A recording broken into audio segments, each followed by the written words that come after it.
मीरपुर नाम के शहर में तेजस अपनी पत्नी नीरू के साथ रहता था। पति पत्नी दोनों ही नौकरी करते थे। एक दिन तेजस गांव अपनी माँ के पास फोन करता है। हेलो, प्रणाम माँ। जीते रहो माँ, तुम दादी बनने वाली हो हैं? अरे वाह, ठीक है बेटा, मैं कल ही आती हूँ। जब माँ जी शहर पहुंची तो बेटे बहू ने बहुत अच्छे से स्वागत किया। लीजिए माँ जी चाय। अरे गर्मा गर्म पकोड़े ले आओ माँ के लिए। नीरू रसोई में गई और 2 मिनट में ही पकोड़े ले आई। जी ये लीजिए। बहू जादू से बनाए हैं क्या? अभी तो रसोई में गई थी। यम्मी। माँ जी, शीला रसोई में पकोड़े तल रही है, मैं बस लेकर आई। हे भगवान, मेरा धर्म भ्रष्ट कर दिया तूने। अब तो गंगा जल से शुद्धिकरण करना होगा। दूसरे दिन, माँ जी मैंने नाश्ता बना दिया है, ऑफिस जा रही हूँ। पर अभी तो घर का सारा काम पड़ा है। शीला आती ही होगी, झाड़ू पोछा बर्तन कपड़े वो सब कर लेगी। हमारे जमाने में घर का सारा काम हम ही करते थे। जी माँ जी, आप बहुत होशियार हैं, मैं घर ऑफिस दोनों नहीं संभाल पाती। तो जरूरत क्या है घर से बाहर जाकर चाकरी करने की? वैसे भी घर का काम खुद करने से घर में बरकत आती है, समझी? पर माँ जी। पर वर कुछ नहीं, इस महीने की पगार मिले फिर ऑफिस बंद। हाँ। रात को नीरू तेजस से कहती है, सुनिए जी, माँ जी बोल रही थी कि मैं नौकरी छोड़ दूं। वैसे ठीक ही तो है, अभी तुम्हें आराम की जरूरत है।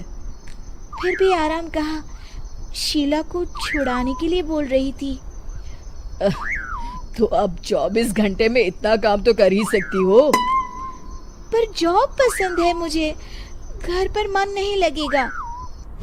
अगले दिन जब दोनों ऑफिस के लिए निकल रहे थे, मेरी तो कोई कीमत ही नहीं है इस घर में। माँ जी, आजकल महंगाई बहुत है, रहन सहन भी बदल गया है, दोनों नौकरी करते हैं तभी ठीक रहता है। अच्छा, तू कहना क्या चाहती है? मेरा बेटा तुझे बिठा के खिला नहीं सकता? तू ही इस घर का खर्च चला रही है, हैं?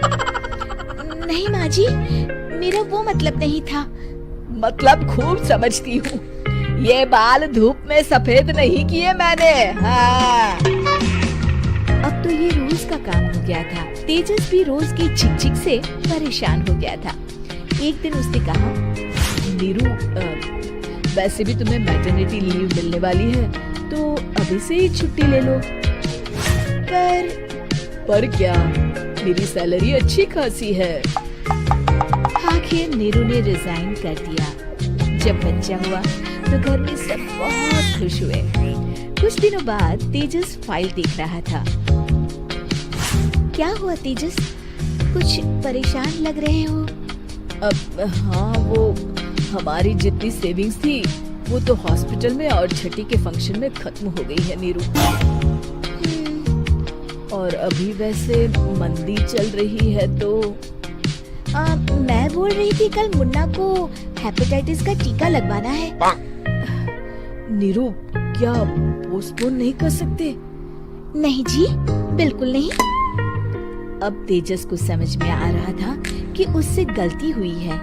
पैसों की कमी का असर घर के माहौल पर भी पड़ रहा था। अगले दिन, बेटा मेरा चश्मा और ये दवाइयाँ ले आना, पर्चा देते हुए माँ जी ने कहा। जी। तेजस, मुन्ना के लिए दूध का डिब्बा और डायपर भी ले आना, और ये किराने के सामान की लिस्ट है, इसे भी लाना है। तेजस गुस्से में लिस्ट मरोड़कर फेंकता है और चिल्लाता है, पैसे क्या पेड़ पर उगते हैं? ये ले आना, वो ले आना। अरे पर ये जरूरत का सामान ही है। वो गुस्से में बिना कुछ कहे ऑफिस चला गया। अरे लंच तो ले जाइए। नीरू दौड़कर डिब्बा पकड़ाती है। एक दिन खाना खाने के बाद नीरू, अब तो मुन्ना कुछ बड़ा हो गया, तो अब तुम वापस ज्वाइन कर लो ना जॉब। पर इस रिसेशन में जॉब मिलना बहुत मुश्किल है। ट्राई तो करो। फिर मुन्ना, माँ जी है ना, और एक फुल टाइम मेड भी लगा लेंगे। पर माँ जी, उन्हें तो पसंद नहीं। तभी माँ जी वहाँ आ जाती है और प्यार से नीरू के सर पर हाथ फेरते हुए बोलती है, अब मेरी समझ में आ गया बहू, पहले के और अब के समय में अंतर है। तुम काम शुरू करो, मुन्ना की जिम्मेदारी मेरी। मेरी प्यारी माँ जी। ये कहकर नीरू उनके गले लग गई। शिक्षा, परिवर्तन संसार का नियम है, हमें भी समय के साथ चलना चाहिए।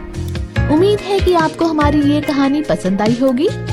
कृपया हमारे चैनल को सब्सक्राइब करें और सभी अपडेट्स के लिए बेल आइकन जरूर क्लिक करें। और हाँ, वीडियो लाइक और शेयर करना मत भूलिएगा।